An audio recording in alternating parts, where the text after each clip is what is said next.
Hi, I'm Teacher Aaron from Can School. Welcome to my story time. Today, our story is Baby Bird. Tweet, tweet, tweet, tweet, tweet, tweet, tweet, tweet. Baby Bird. Once there was a baby bird. The baby bird had a small beak. She had small legs. She had small wings. She was very small, but she was warm and happy. Then something happened. The baby bird began to grow. "Oh my," said the baby bird.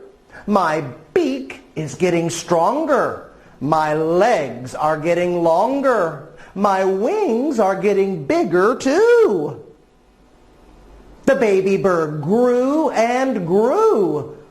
"Oh my," said the baby bird. "Look at me. I am getting bigger and bigger. If I grow much more, I will run out of room here."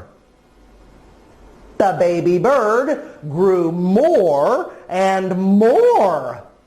The baby bird said, "Look at me.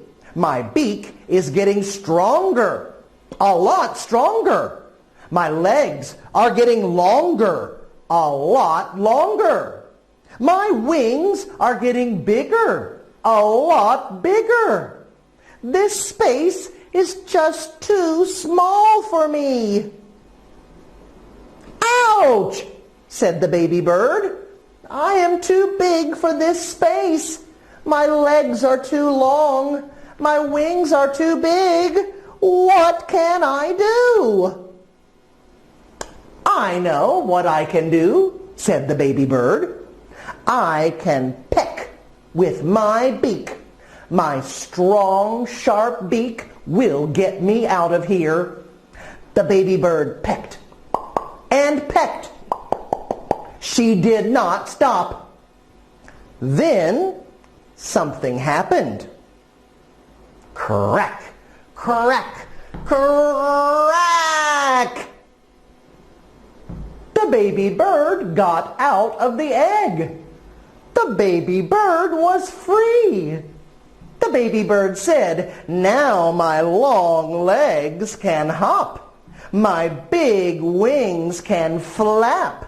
Now I have lots of space." "Have a bug," said the mother bird. Boys and girls, I have a question. Where was the baby bird? Yes, that's right. The baby bird was in an egg. I'm Teacher Aaron from Can School. Thank you for reading a story with me today. I hope you have a wonderful day. I'll see you very soon. Take care. Bye for now.